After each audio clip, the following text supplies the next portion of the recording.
Hello and welcome. Today we are going to replace pretty much every suspension component on my 98 Acura Integra. Let's take a minute to look at this laughable ride height. Looks like I'm a squatted truck right here. It's absolutely ridiculous. We are going to replace everything from upper and lower control arms, sway bars, compliance bushings, camber, caster adjustments. We're going to add a rear subframe brace that you see on every Civic and Integra. All the goodies. So stay tuned for the before and after. It's quite a difference. Let's get it started.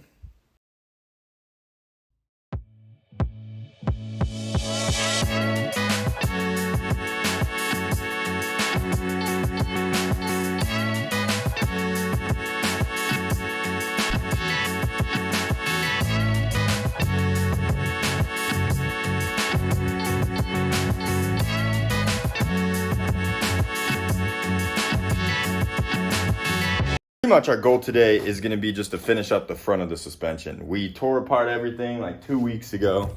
Everything's off. The only thing we didn't do is take off the front sway bar because I was still waiting for that. But that came in yesterday. So we're going to try to get the whole front end of the suspension put together. That's going to be the sway bar, the upper, lower control arms, front coilovers, outer tie rods, compliance bushings. As you can see here, I literally have about every single suspension part we need to replace to make this 20, 30-year-old suspension ride brand new. So yeah, we're gonna get started tearing this apart. I'll catch up with you guys once we're ready to put some cool parts back in. All right, we are back under the car. From everything I looked up on YouTube, the best way to do this is just remove your cat. It's not too bad. You just got to make sure to take out the O2 sensor, disconnect your exhaust and just kind of lean that down. You also got to drop your shift linkage from the inside and the stabilizer bar from this end, and then that gives you plenty of room to take out the front sway bar. So now all we got to do is get the new end links, put on the new sway bar, get the bushings greased up, and we'll toss that bad boy right back in here. Cool. Update you guys in a sec. All right, so just for reference here, we got the old stock sway bar OEM with some blown out bushings. And we got the new one with new end links that look a little different. A little worried about that, but I can tell that this is definitely cocked at a different angle, so hopefully they fit. All right, I just want to get them measured up to see how big of a difference it is from stock. I think that this one's a 24 or 25 millimeter, so let's go ahead and see. We got the stock one, comes in at 22 millimeters, so that's actually not bad. I thought it was going to be way less, but this new Whiteline sway bar is coming in at just, it's like right about 24 millimeters, so only about a 2 millimeter gain, but I know that's gonna make a big difference with all this other suspension shit we got going on. So let's throw this one in. We have everything for the most part hooked up. Let me get under here, show you guys what's good, and go widescreen for this. All right, so we have the sway bar in, all of the shift linkage and stuff hooked back up, same with the cat back on. I didn't show you guys before, but I did also get new rear front compliance bushing. I think this is called the compliance arm, and that's the compliance bushing from what I know. So we got that set up. We got these bushings on there. We had them the wrong way, so they were kind of a pain in the ass to get on, but we flipped them around, they were good. Then we got the new lower control arms, we got the new outer tie rods, and we are working on getting the coilovers dialed in. So yeah, like I said, it's literally getting all new suspension. The front of the car was lifted up probably like 3 inches. Honestly, I didn't measure it, and I should have, but it was riding like a monster truck. I'm guessing it was doing that because I swapped it to a manual. The manual transmission's lighter, and the automatics probably have stiffer spring rates in them to adjust for that. So My plan here is to drop it, we'll do about 2 inches from the factory ride height. And what I'm gonna do is measure from collar to collar here to see where the fork seats. So first we gotta line up the tops where they seat to make sure those are even. Then we're gonna line this up. So as you can see here, 2 inches. This is where the fork's gonna seat. This is where the old fork seated. And if we look, the old seat is pretty much right in line with the 2 inches. Of course, this is gonna need some adjustment later on down the road, but that is how we're gonna drop it for now. I might even do 2.5 inches. What do you think, bro? Should we do 2 or 2.5? I'm down with 2.5, man. All right, let's see what's up here. So let's do 2.5 then.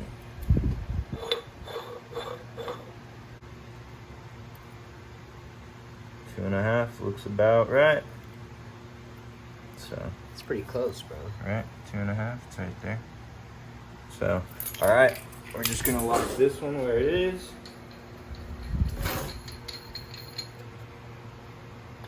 Tighten that up when we put it in the car, and then we're gonna take this other one and we're gonna make the same adjustment just to match this one, because we already know that the other one is where we want it. So we're gonna line that up.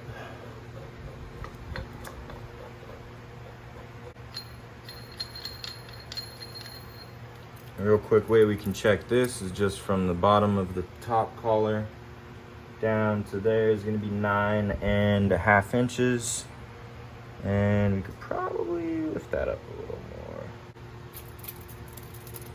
You want to make sure everything's as even as possible. You guys get the idea. We're just getting the front on this time. We're going to work on the back another day. We spent all day getting the front dialed in. I did not do anything to the preload here. Usually that comes how they want it from the manufacturer. So a lot of people think you lower your car by adjusting these rings. You don't. It's not. You don't adjust these rings. That's for preload only. This is where your height adjustment comes in. So just a heads up. But all right, let's get these tossed in and hopefully get the front end back together. All right, guys, so after several trips to Ace Hardware store because I cut some bolts that I shouldn't have, I have everything pretty much in place where it's supposed to go. You got the rear subframe brace, the sway bar, the whatever sway bar bushings, you got the end links, control arms, and I even have the coilovers in place. So the biggest thing that gave me some problems here was they don't supply the right bolts for this. The bolt that they supply was too long and actually ended up going through this silver piece and hitting here. It looks like it's supposed to go into a hole, but there's no way they're gonna line up. So I just had to go buy smaller hardware that, just had to buy some shorter hardware that did not hit on this side. So we were all good on that end. And then I accidentally cut those bolts, so had to the end link bolts, so I had to go buy some new ones. I hope those aren't too big, and I hope that I did these end links right. Unfortunately, there were no instructions with this sway bar, so I hope that I did everything right. I'm gonna torque everything down to around like 30-40 foot-pounds, and hope that we are all good there. The next big portion of this is getting these rear trailing arms back into place. I did replace the rear trailing arm bushings, and we're going fully adjustable. So these, honestly, I got these off of Walmart. They are just a very cheap rear toe adjustment. I mean, yeah, they were really cheap, but it looks like they can do their job, so we're gonna put those in. And then you got the rear camber adjustments here. Now these are Blocks Racing ones. The plan here is to match this guy. This is the stock one I pulled out. I'm gonna try to match these up, align the holes, maybe even put a bolt through them, and make sure that they are exactly how they were when I took them off, so that the alignment's the closest possible. And then I'm going to do the same with this guy, the rear toe adjustment. So this one and this one, see here it does say up, so we are going to, you can tell it's kind of the same shape, and this one is a little offset, so we're going to match that shape. But again, I'm just going to line up these holes and hope that everything's right. This is why you don't buy cheap parts. So I went to go line up the, I believe this is the toe adjustment. You can see here, I'm gonna just line this hole up. Good enough. And then we look over here, and that hole, let's see if we can focus. Yeah, that's quite a bit off. I mean, I can see like half of the other hole in here. And this is as tight as we can make it currently. So what I'm gonna have to do is take these out of this piece, and I'm going to grind down the extra. Here, let me show you guys real quick. Okay. So the goal now is to grind this portion off. It's a little bit risky because I know the threads. But that's pretty much the only option. I'm going to grind a little bit off of each end, and hopefully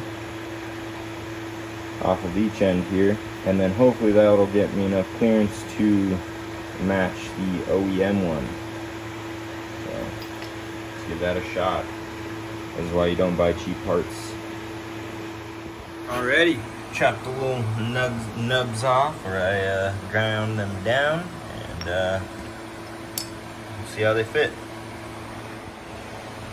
Alrighty, so they're tightened up as much as I can after I ground down the little nubs, and you can see that they are going to fit much more closely. It's still off a tiny bit, but it's a lot better than was before. So hopefully that's good enough to get me to the alignment shop, and then we can go from there.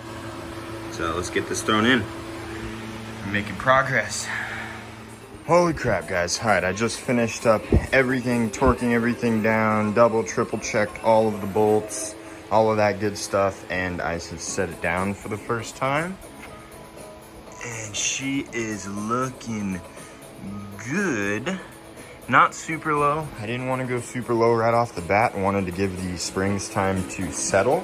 But honestly, I think it's gonna be perfect. When you saw how monster truck like it was in the front before, so this is gonna be way better. The rear also looks really good. You could tell the shocks were blown out because the wheels before sat super high, and they were actually, I doubt you can see it in there, but they were rubbing a little bit on the inside of the wheel well when I was hitting bumps and stuff. But yeah, all right. I just got excited and wanted to show you guys how everything looked. I'll catch up with you guys in daylight. Here's another look at the ride heights before and after, along with some testing I did. Check it out.